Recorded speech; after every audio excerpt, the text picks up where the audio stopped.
Originally, this video was going to be about Vince Staples' Dark Times, Schoolboy Q's Blue Lips alongside Chromakopia and GNX. But seeing as this whole discussion takes up 3/4 of the original cut, I decided, why not just make it an entire discussion video?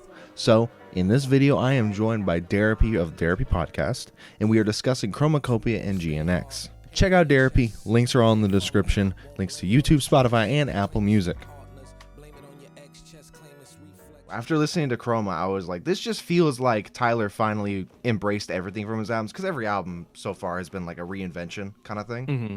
So I was like, I wonder if like this one's kind of like the hero of like, yeah, I got some Igor in there, yeah, I got some Flower Boy in there, yeah, I got some Wolf in there, yeah, I got some Call Me If You Get Lost in there. I'm like, this might be his like, not magnum opus, but like his like final hoorah of like, yeah, I can do it all at once too, bitch. Have you come to a conclusion about Chromakopia as far as compared to other Tyler albums? Are you thinking it's his best and it's not even close? The last 4 we've had have arguably been his best of all time, like all of them, and they always one up each other in some way. I have the most nostalgia even now for Goblin. Wolf, I love Wolf to death. Cherry Bomb's got Smuckers. That's all you get from me. Literally the exact same feeling. You get Smuckers. I mean, you might catch me bumping fucking Young Perfect, but you won't hear me say that out loud ever. And then you get to like Flower Boy. I love Flower Boy. I don't come back to it as often as I like to, but like Garden Shed and Boredom are like my top 2 off of that. To re-answer your question, I don't know. Right now, Chrome is like probably my most favorite. Mm-hmm. But also because it has a song that rivals She for me as like my favorite Tyler song. And that's Noid. Right? No. Oh, it is not Noid, actually. Noid, no. Noid only got to my top of my Spotify rap because it was the only single out. Right, okay. Gotcha. Is my, that's my top song on the album, easily. Fascinating. That's for me, easily. It no contest. That's definitely my favorite song, and that's purely because I got my own dad issues. Not to this level. Like, this is a different level of, like, dad issues. But it's still, I have this weird soft spot for these kinds of songs that like ponder the idea, who is he? Like that kind of that shit hits me, and I hear it and I'm like, damn. And then I love he has the line that says, I'm everything I ever strive to be. And that shit damn near made me cry. Yeah. Like that shit hits. But then I remember, I do know in your Chroma review, you talk about Balloon, you're like, I don't really like that it comes after Like Him. And I understand. Yeah, that. I get that. So my opinions have changed on Balloon. I like the song now. I love Dochi's feature. I also even understand the placement. I was about to make the claim for you to be like, hear me out. Does it jump up like over a bunch of songs that I like? No. But I try to do something like very specific with my take, with my show, with this review. I think I got it out like within 2 or 3 days of the album coming out. And in hindsight, I should not have done that because I don't even hold a lot of the same opinions that I did. That's with only being able to digest it for a day or two. I love Balloon now. Song's great. Yeah. But then I was like, what is this clown show ass music? The placement's terrible. Air it out like a queef. This is ridiculous. Right after this is goofy. This is goofy. Yeah. And then you go to GNX, you're like, I love these goofy songs. Yeah, and honestly, it sounds inconsistent, and like I'm not proud of it. No, dude, that's the fun part about doing reprise videos and being like, I was stupid back then. Yeah, some version of that is coming because I have reverse feelings on Judge Judy and Darling I. It's like, really? Because Judge Judy was like my favorite song. I was like, justice for Judge Judy. Y'all are sleeping on the song. I was that guy. Y'all are sleeping on Judge Judy. Y'all don't get it. Y'all ain't listening. You guys don't even understand. But the reasons that I said I didn't like the end of Darling I are now the reasons I don't like the end of Judge Judy. But I also like the way Darling I ends, with like this long ass extended outro. Keep falling, keep falling, keep falling. It fully flips. Now the last 50 seconds of Judge Judy, I'm like, what's all this moaning, dude? The song's over. Yeah. Stop. Like, I get it. That's one critique I have all the time with any music. I have a very, very strong distaste towards ending a song with only instrumental. Like, my earliest memory of that shit happening was with Gorillaz on Clint Eastwood. It's like a full minute 15 seconds of just instrumental. It's too much. And that shit pissed me off. It's too much. Okay, but what about? So I think I Hope You Find Your Way Home. It does almost. I'm saying this on a recorded line. I don't actually really care for the song, dude, that much at all. You're gonna love this. I'm the complete opposite. I fucking love this outro. Of course. Yeah. I just like the outro because it's just a nice wrap up to everything. So there's to me, his aggressiveness with the way he delivers the raps on this song don't really match the mellow wrap up vibe of the track, in my opinion. And also there's this one line that like I kind of just scoff at every time I hear it. I'm trying to find it. I think this is the song where he says like, you trying to ride a wave, you a sailor. And I'm just like, it sounds like it should be on a different song than the one that's wrapping up the entire album. It's just like these random braggadocious lines sprinkled throughout this song that's supposed to beautifully wrap up. And I think there's also like how this thing you were saying that you don't like, I think is also in this song where it's this long ass instrumental passage. It's definitely not my favorite outro though. It's definitely not. So Igor is my favorite Tyler album, and I'm gonna say the thing, and it's not particularly close, because that like tight 40 minutes, no skips except for Almost Puppet. If you've listened to the show for a while, you know this. If not, my 3 favorite albums ever: Michael Jackson's Thriller, Kendrick's To Pimp a Butterfly, and then Igor. I think Igor is not just one of the best rap albums, if we're calling it rap, whatever, I don't care. It's just one of my favorite. Definitely won the rap one. Yeah. I mean, I'm sure he was just as happy to get it regardless. Dude, Thought I Was Dead, probably my favorite instrumental of the year. And that snippet, the snippet portion that's on the back end of the song, to me, I'm like, I love Schoolboy Q being on the song. That snippet? He fits well on the song. But when you get to the actual snippet portion, Tyler, the Greatest part, which you now realize is the end of the song. Yeah. It's some of the hardest rapping. Yep. It's some of the best lyrics. It's just Thought I Was Dead is a 10 out of 10 song. Oh no, easily. No, Thought I Was Dead snippet on Instagram. When that shit came out on Instagram, went triple platinum in my car. I looped that in my car from Instagram. There are some people that feel that way about 616 in LA because that's it's only on again Instagram. That's me. 616 was my favorite fucking diss, dude. I have a whole list here because I was like sitting up while I was eating this morning, and I was like, I gotta prep for this. So I was listening to all the videos you had done, and I was taking down my own notes on the album. And I shit you not, for Hey Jane, all I put was fuck man. Period. That's all I put. Hey Jane really hits different if you've been in that situation before, which I feel like a lot of young men would, reluctantly admit, like, yeah, I thought I fucked up. It very quickly goes from like, oh, that would be crazy, to like, this could change the rest of my life immediately, like right now. Hey Jane is so phenomenal. The first like maybe half dozen times you hear it, but it doesn't have a lot of replay value in my opinion, because when you've heard it, you've heard it. I fully understand that. I like it. To be fair, when I want to listen to individual songs, I'll do that. But most of the time, you'll find me listening to an entire album, or like, especially on my drive to work. I drive an hour to work. So, oh God. Yeah, I fucking from where I live into LA, like El Segundo. So it's like it's an hour drive for me. That's so interesting. Hearing you just like casually drop in the El Segundo bar, so I could see why Tyler kind of resonates with you. Yeah, when I hear him on fucking St. Chroma El Segundo, I'm like, I work there. It's me. I work there. I fucking love Tomorrow. Tomorrow, I love it, and I don't know how that is gonna translate towards you, but I fucking love Tomorrow. Maybe it's because I'm on the other side of Tomorrow that it doesn't resonate with me like that. I see it as like, I'm not at that age yet, but when I do look around, I got friends who are married. I got friends who are having kids. I'm like, and they're like still my age, if not one up above me. And then I got friends who ain't doing nothing like I am. And I'm like, am I on the right track right now? Like, what am I doing? But then like on your end, you probably see it the complete other way.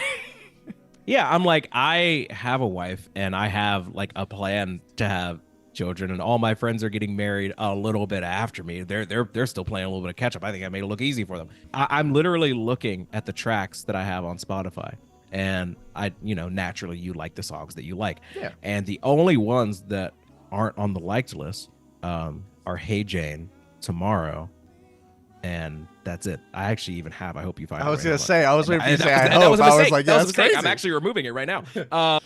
That's not supposed to be there. Yeah, those are three. And in my mind, if I absolutely love 11 out of 14 songs, that's an impeccable album to me. But I will say that I think that the first track on each album and the last track on each album are extremely, extremely important to me. And in my mind, I am so unimpressed by I Hope You Find Your Way Home. I would never give this album higher than an 8.9999999. I can't get it up in the nines there because the outro to me just doesn't hit like Safari, Sorry Not Sorry, Are We Still Friends, even Enjoy Right Now Today. I Killed You's amazing.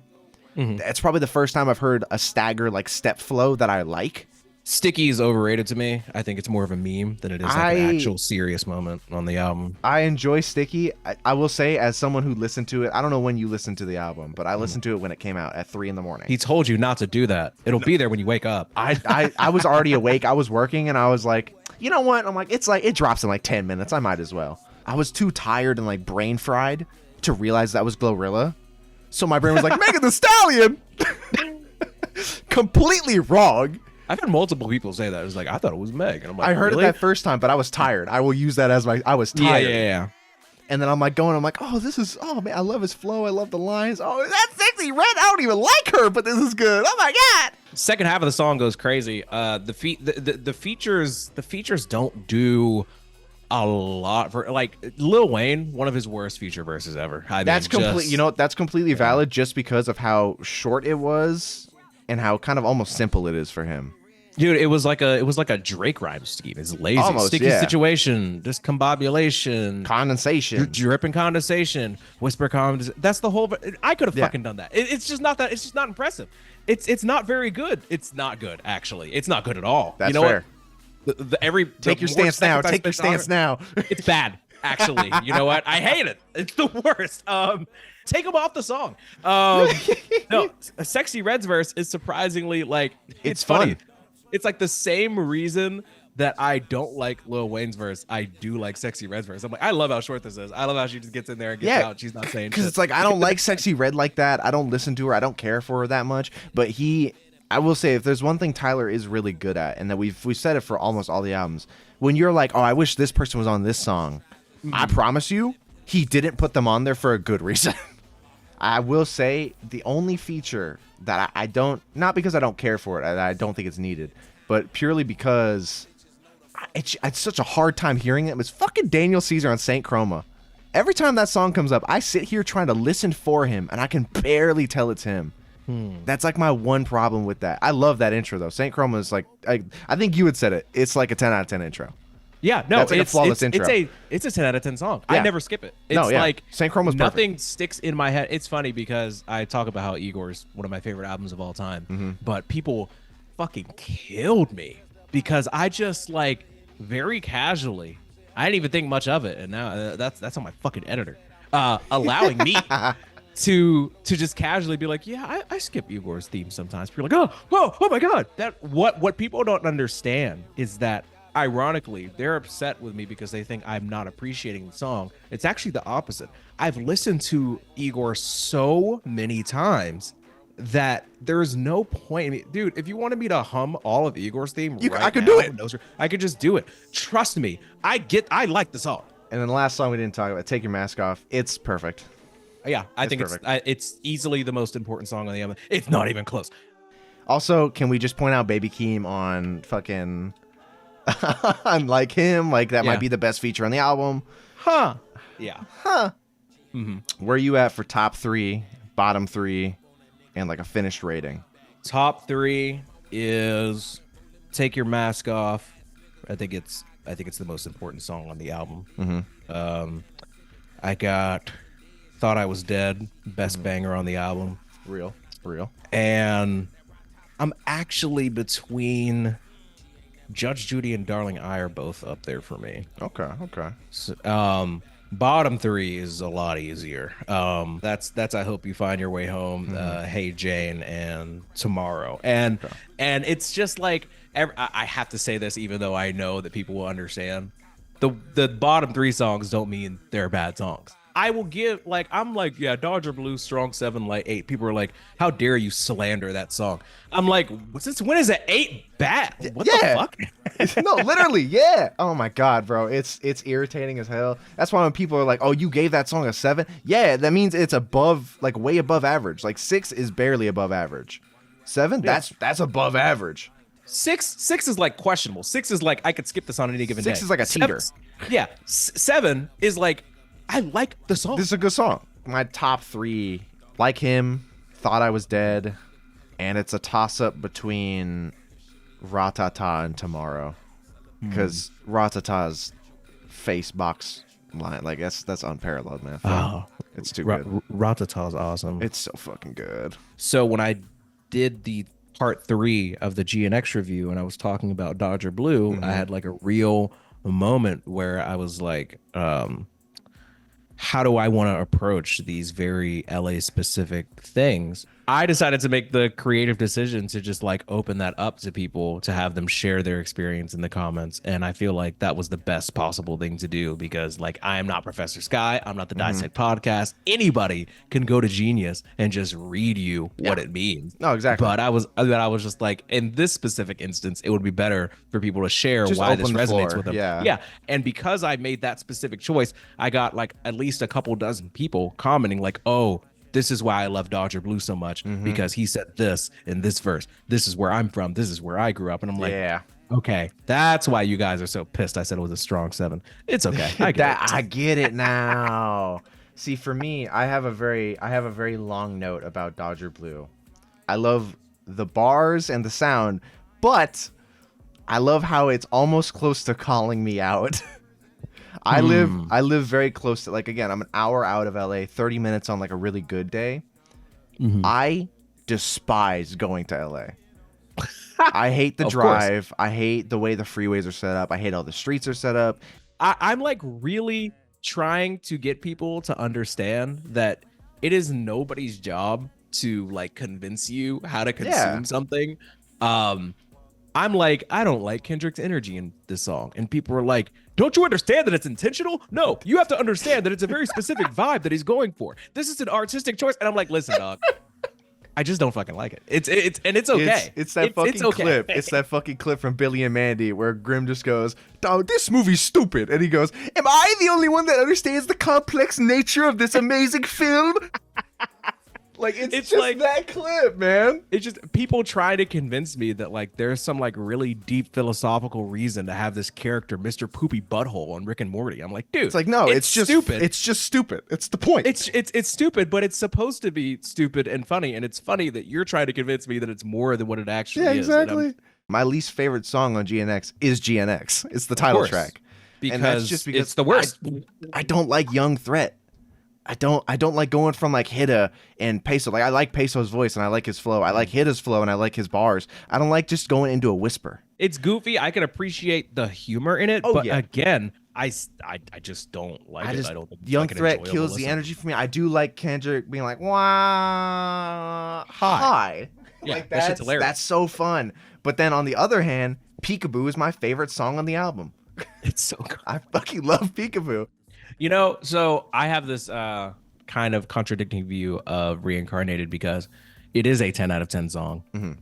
And I also generally don't care to listen to it.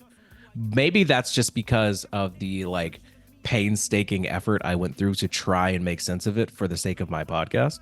Truly ironically, even though I am like I'm like a believer in Jesus Christ. I love me some God, big man upstairs. God. But I don't care as much to listen to stories in rap music that are kind of religious based, especially in the context of GNX, because it's like, it is crazy to have TV Off and Peekaboo on the same album in the same city as a song like Reincarnated. It's just funny. And I've gotten to a point where if I choose to listen to the album all the way through, I see TV Off as a reward for making it through Reincarnated. For me, Reincarnated is definitely, it's up there. It's not my top 3. Like that's like it's not touching top 3 for me. But like I do really like it, and I do again. I listen to the album all the way through. I definitely don't skip it.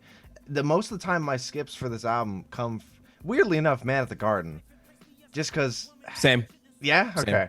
Again, good song. I get it, but it doesn't have the energy to keep me going. Even though I agree with like everything he's saying. Yeah, I'm like, yeah, you do deserve it all. You know, yeah, you do deserve it all. Yeah, you deserve. You do deserve that, Kendrick.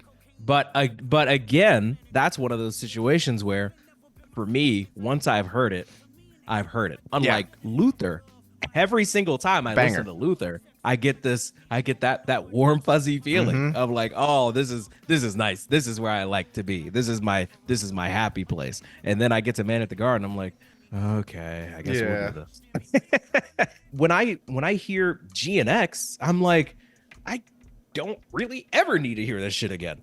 But I'm still not gonna say it is a bad song. Yeah, it exactly. Shouldn't be on the album. Okay, I don't think it should be on the album. But they could have cut this song. It's the only song on the album where like we actually don't need it. Yeah, for me, like GNX is the one. When I saw Fantano made the review, and I came away from it being like, damn, that's kind of high. Yeah, I was like, that's like, I'm like, don't get me wrong, I love this album. Damn, that's kind of high. For me, consistently, every time I've tried to like go back with GNX, it's always been like this is probably around an 8, just like a middle 8. Are you one of those? Are you one of those fucking damnation truthers that are convinced that Kendrick's not done dropping? I'm so fucking over it. I was gonna ask you the same thing. He's not dropping again. If you thought Kendrick was either gonna drop within the next 6 months, year, or what? Dude, it makes no sense to release an album. I understood at first people being like, oh, Heart Part 6, the Heart series usually comes before an album drop. I'm like, that's great, but like, what if this is the last one he wanted to do and that's it? Who knows? Like, what if that's the last Heart? He has no reason to. He wants to. He already said it. He wants to be a label exec now. I don't think we're gonna get an album for another fucking 6 years, like fucking last one. Like, dude literally dropped in 2022, drops again in 2024. People are like, well, how do we know a deluxe isn't coming? Oh, what about deluxe that snippet? For this album? Nah. Come on, dude. When you look at his past too, it's like the only deluxes we ever got were, and this one wasn't even a deluxe. Today, I believe. Yeah, Good Kid, and then the only deluxe that people might want to say is Damn's Collectors, but that's not even a deluxe. That's just the album in reverse. It's just in reverse. That's just you reverse. Just put that shit in a playlist yourself, bro. I could have done that myself, but nope. And it's like when you look at it, it's like we've gotten one deluxe, and on that deluxe he added 5 songs. Somebody said listen to GNX backwards, and I was like, I don't want to do that. I'm like, maybe I should just to see and be like, wow, you guys are stupid. What is this? Because even when I'm like looking at the track list right now, and I'm like, Gloria into GNX, that does nothing. GNX into Heart, that does nothing. Heart into Peekaboo, that's just a hard ass song next. Bro, like, go start your own YouTube channel. Go start your own podcast. Yeah, go stop throwing this shit at me. Leave me alone. It's not enough. It's not enough that I'm doing a 4-part, 3-song series about it. Everybody's just like, there's more, right? You're gonna have to do this again, right? Like, come on. I just generally don't like the idea of releasing something and somebody being like, okay, but what's next up? You can't be done, right? There has to be more. Was that not enough for you then? Is that not enough? Enough?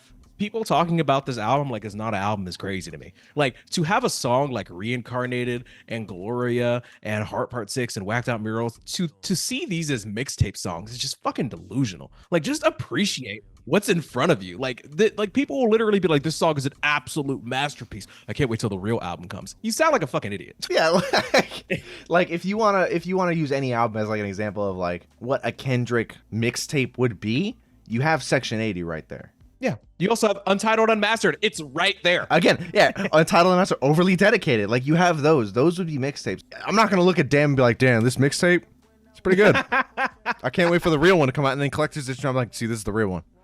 This is it. You guys see, we were too stupid. We didn't try to listen to it backwards. How foolish. How foolish of me. Like, this idiot didn't even put that shit in reverse. Like, dude, come on. Top 3 is definitely... So Luther is not going anywhere. TV Off, I just listen to the most, so I have to be honest. And as Kawhi Leonard once said, I'm a fun guy. I'm gonna have to go with Peekaboo also, which is crazy. That's top 3. Yeah. So bottom 3, they're gonna hate me for this.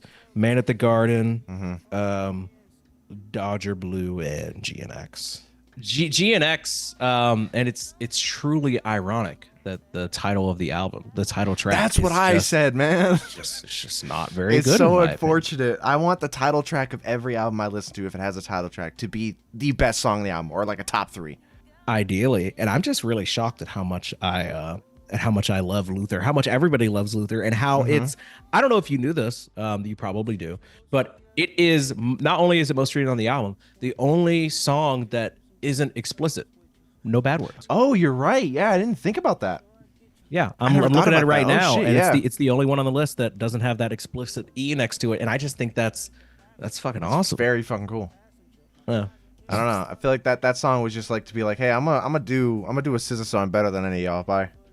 Yeah, basically. Well, it's gonna be really fascinating if we talk all this shit, and then next Wednesday when the finale comes out, I'm like, yeah, GNX, the song. I was gonna say, I actually love that song. It's you're gonna drop the video and be like, God, I hate GNX. The next video, I fucking love GNX. I lied that entire Zoom call. We're gonna be like, bro, somebody got in this guy's pockets. Somebody's in his head. This is paid promotion.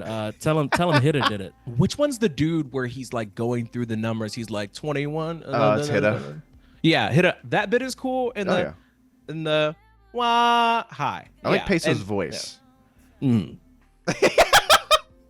I don't know. I have a weird thing with certain vocal inflections, and like Peso's just like, he's got such a funny, like almost lisp voice. And I really like, where is it? He says one line in here that I'm like, I fucking love that line. Oh, I love whenever fucking rappers say I'm bougie with it.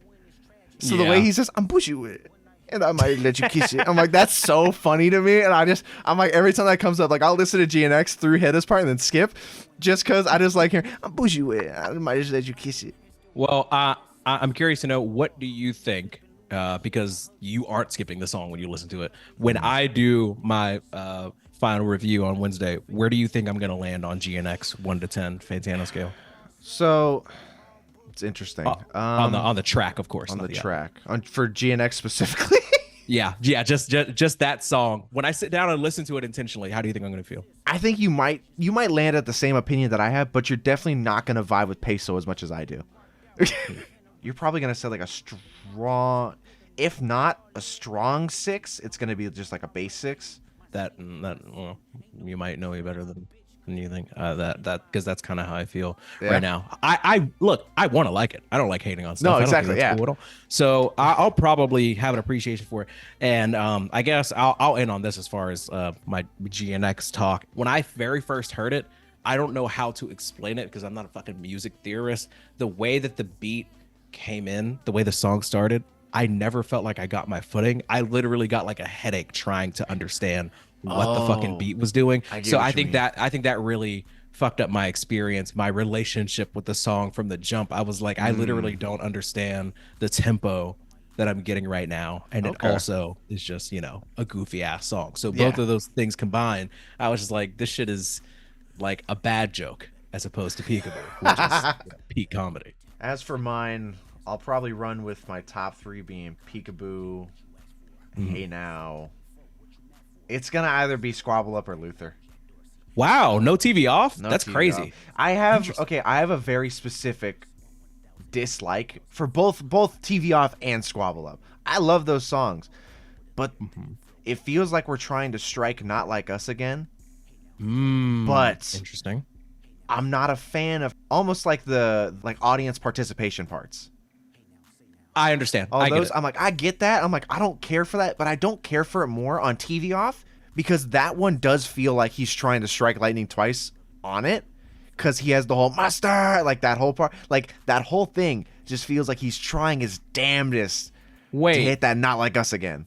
Wait, so are you saying that it's not as natural as one would like you to believe? Yeah, so it feels forced. So you think the mustard thing was like intentional meme bait? Yes. Kind of. I think so, because he Interesting take. saw Not Like Us going, and he was like, shit, people really like the call outs, and they like being able to participate with the song at the shows, and at the pop out, everyone was so happy about that, and I ran it back 5 times and they all participated, so they have to do it again. Was seeking another A minor moment. I hear you. Yeah, No it's like I have to cash in on this now.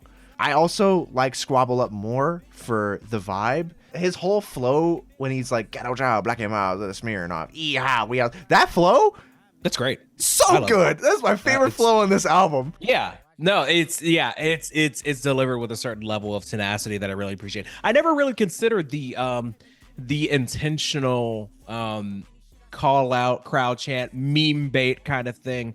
I never thought about. Fuck if I know if that's true or not, but that's definitely how I feel about it. So I still like putting on TV Off just because it's a very good song. It's very fun. Can I be honest? It's a little unsettling to think about that take about it being forced. Yeah, it's like, I know.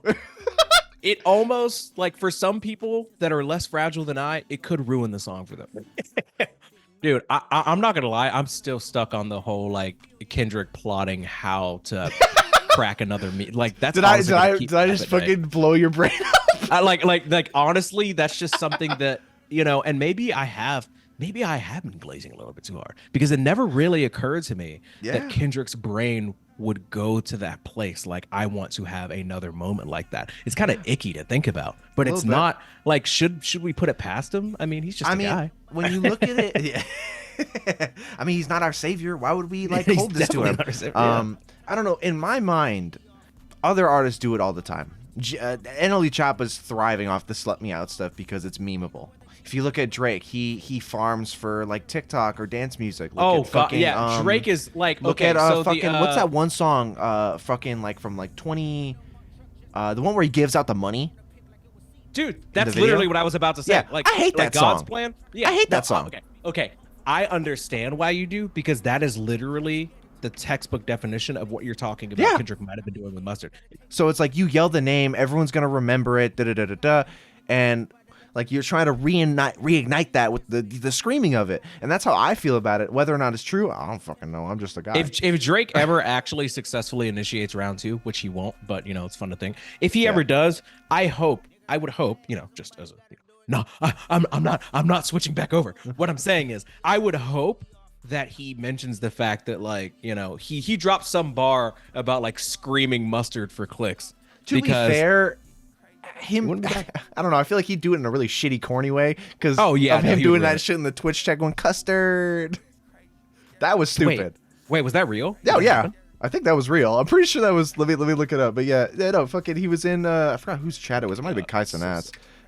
Custard. So cringe. I hate Custard. Yeah, Drake trolls Mustard online using Kendrick Lamar's viral thing, just saying "Custard." He was on fucking Los Pollos' stream. Also, Los Pollos. Isn't that the #1 Drake dude that was arguing? Yeah. What's up with him? What's the latest? I will say, he needs to go outside.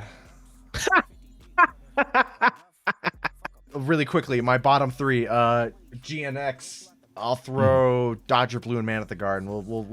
We'll share those. We're in sync. Beautiful. We're in sync on that one. Again, not bad songs, just not hitting like the rest. And then I'd probably give it a low. I don't know where it ranks it's definitely, I think it's top 3, but that does mean for me that it's like an 8, because Good Kid, Mad City and T-Pab are both like 9s and 10s for me.